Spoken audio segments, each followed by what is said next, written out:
Welcome to my channel, Ewok in the Woods, Karen. Today what I'm doing is my big three. On the left hand side is what I started off with when I first started doing some serious hiking. And on the right is what I've gone to, the Ultralight setup that I'm going to be using on the Appalachian Trail starting May 1st. So, to begin with, I had an REI 60-liter women's backpack, and then just from Walmart a tent, and then a sleeping pad. You'll see in the middle is my climate air pillow. I'm going to be using the same thing.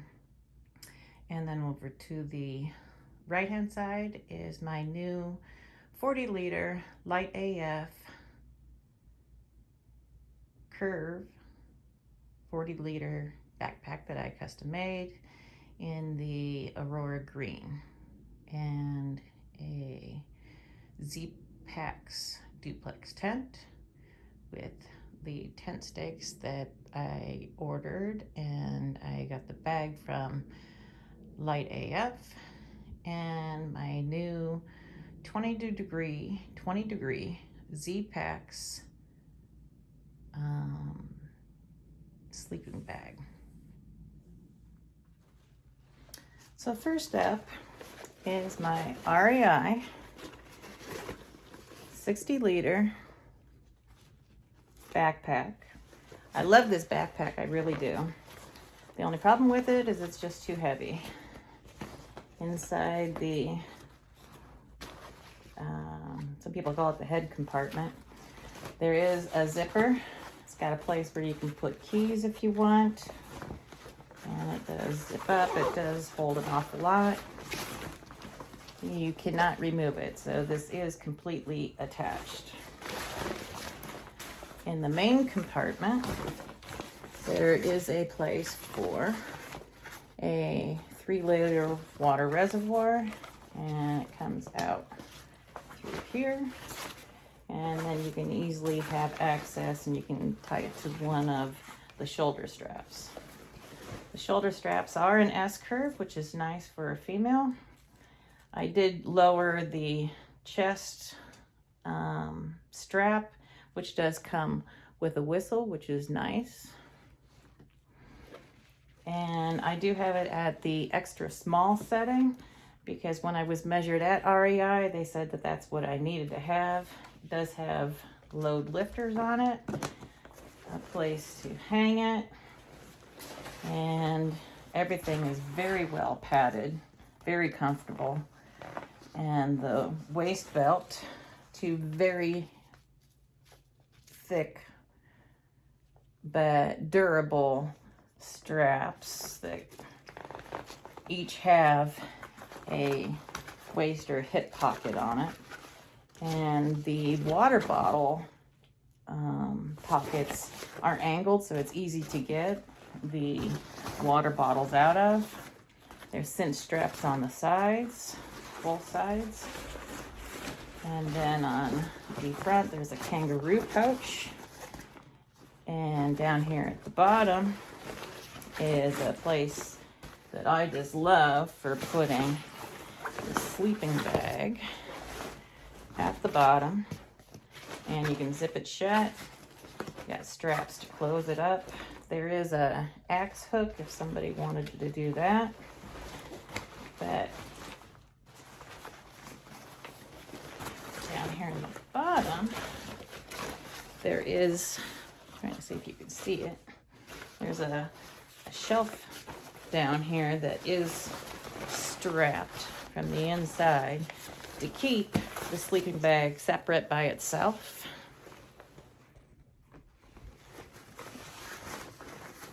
Still trying to figure out how to get the camera in there, but it's very handy to have a separate area over there. So then what I would normally do is take my Tantanite actually put it on the inside of the bag. Which doesn't leave too much room, but that's what I was doing. It was pretty easy that way.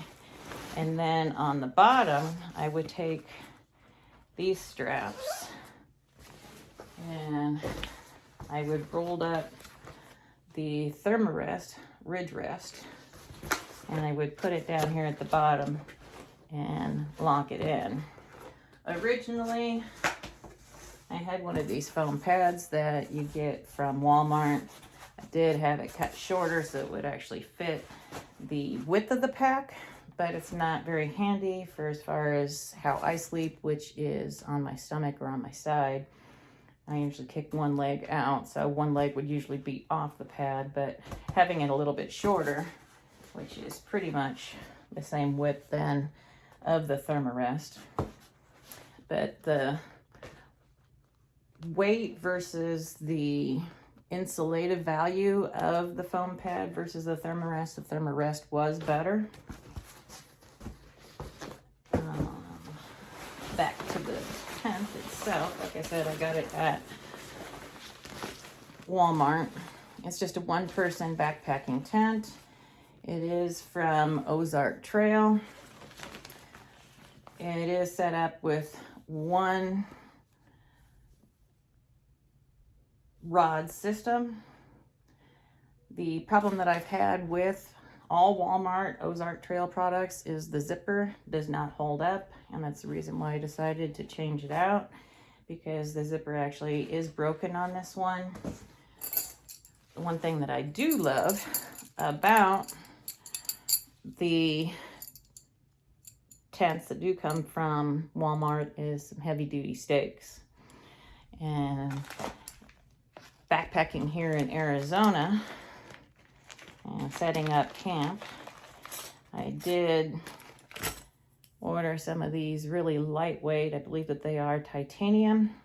I ended up throwing away at least 4 of these. So that's why I have 4 that are going to be set aside and going on to the AT. 2 for the guidelines, 2 just in case if any of these do end up bending. Again, mostly on the Appalachian Trail. We don't have that much of a problem on the East Coast with trying to dig these things into the ground. Here in Arizona, they just don't hold up. So the downside of these are the weight. These ones are much lighter. Now for the sleeping bag that I did have, it is a Nemo equipment. Tempo 35 degree.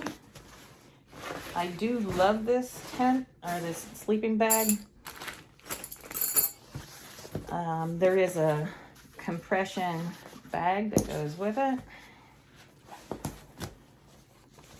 And the thing that I love, not just the compression bag, is that for a side or a belly sleeper, this system works really well. Here, I'll show you the reason why.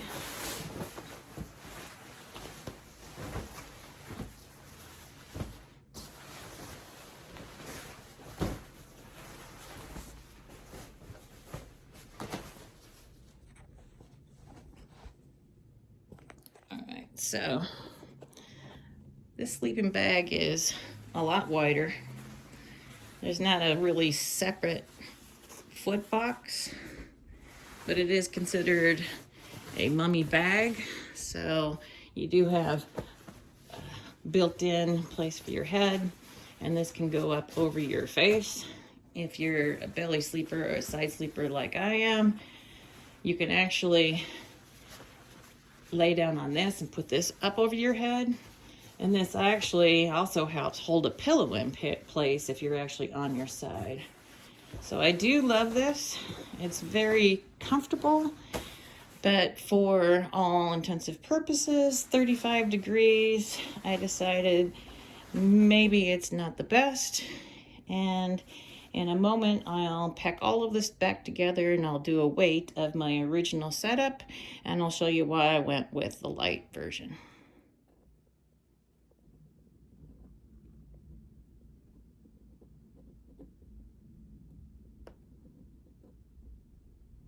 Okay, so that's 11 pounds, 72 ounces.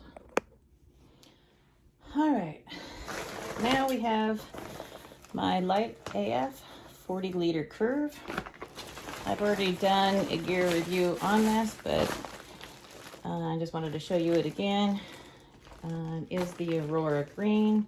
I do have the kangaroo pouch, extra straps on the back, the sides, side pockets. They do cinch down.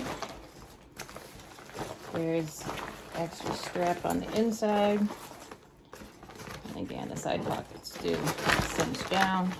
The one thing I don't like about this is this all seems to be a continuous loop, and I've already had one area where it's broken and I've had to take and do my own knot, which I don't particularly care for.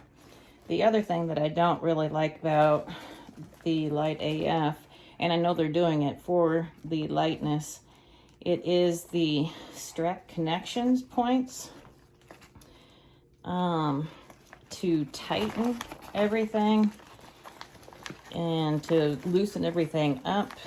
It's not as easy as my REI bag, but it does have the low lifters. The shoulder pads are in that same S curve. There are daisy chains coming down so you can actually attach something, which this one I did attach my whistle, which I'll take that off when I weigh it. I did order 2 of the shoulder pouches as well, and the hip pocket. And inside I do have the bag to keep my clothes, my sleeping bag, dry. So that's the one thing about the Light AF, made out of Dyneema or Cuban fiber. I'm hoping that this will not only last and be lightweight, but will also keep the rain out, versus my REI bag. I would definitely have to get more weight added onto it to get a rain cover. So that is my Light AF curve. And I just got this in the mail the other day. This is my new Z-Pack. Down to 20 degree versus the 35 degree sleeping bag. Try to poof it up a little bit. So it does have a foot box.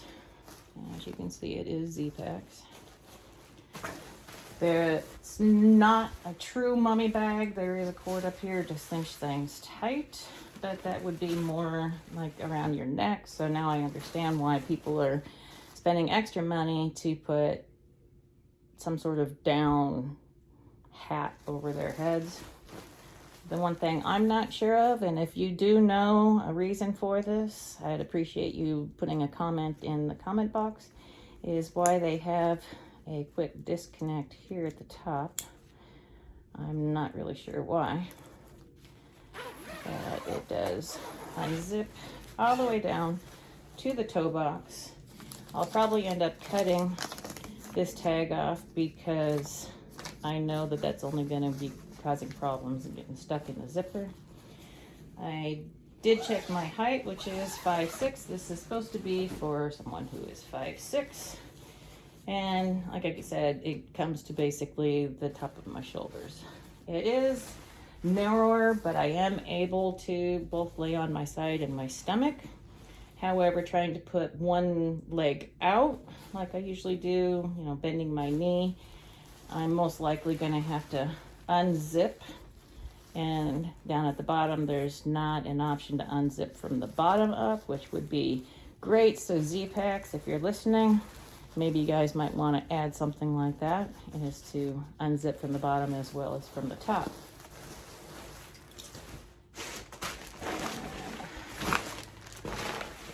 Of course, the Z-Pack duplex tent. Of course, I'm not going to open that up because I really can't set it up inside. And everybody knows what a Z-Pack duplex tent looks like.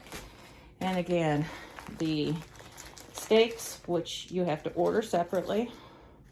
And when it comes, it didn't come with the tent bag, so I did have to buy that from Light AF. And I did take the 4 out from the Walmart Ozark Trails bag, and I am going to be taking that with me.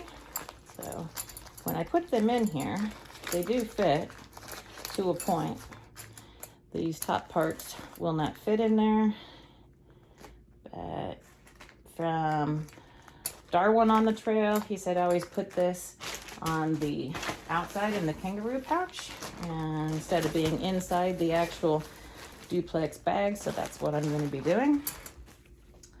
And then both on the REI setup and this new ultralight version, I am using the Climate air pillow.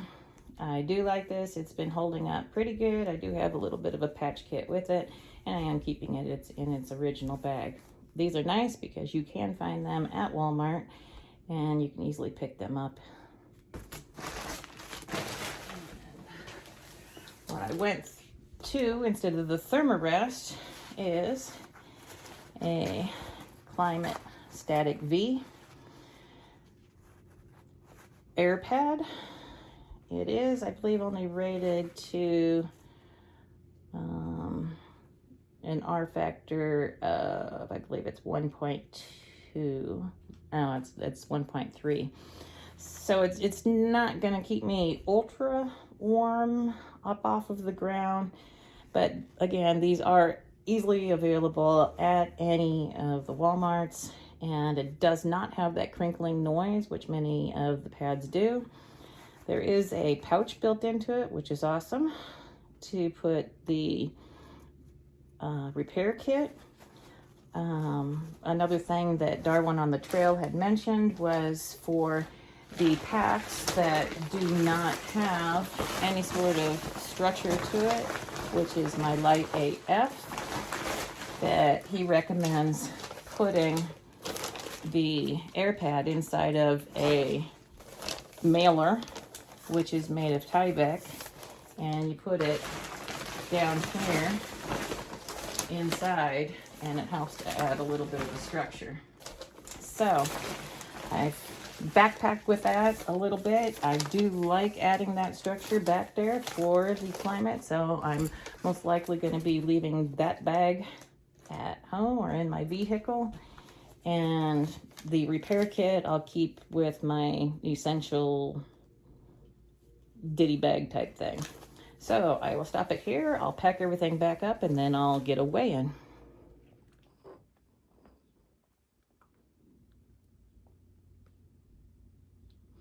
And what we have on the Ultralight system is 5 pounds, 94 ounces, 5.94. And that is my old setup on the left and my Ultralight setup on the right. Difference of 4.72. And again, there is no pack structure, so that's why that fell over. But if you like, let me know by giving me a thumbs up. If you like my content with the hiking and going to be doing the Appalachian Trail starting May 1st, subscribe and follow me, hit that notification bell, and share this with others. Again, I am starting the AT on May 1st, 2021. Thank you for watching. Ewoks in the Woods. Ewok in the Woods, Karen. And that is my old setup on the left and my Ultralight setup on the right. Difference of 4.72. And again, there is no pack structure, so that's why that fell over. But if you like, let me know by giving me a thumbs up. If you like my content with the hiking and going to be doing the Appalachian Trail starting May 1st, subscribe and follow me, hit that notification bell, and share this with others. Again, I am starting the AT on May 1st, 2021. Thank you for watching. Ewoks in the Woods. Ewok in the Woods, Karen.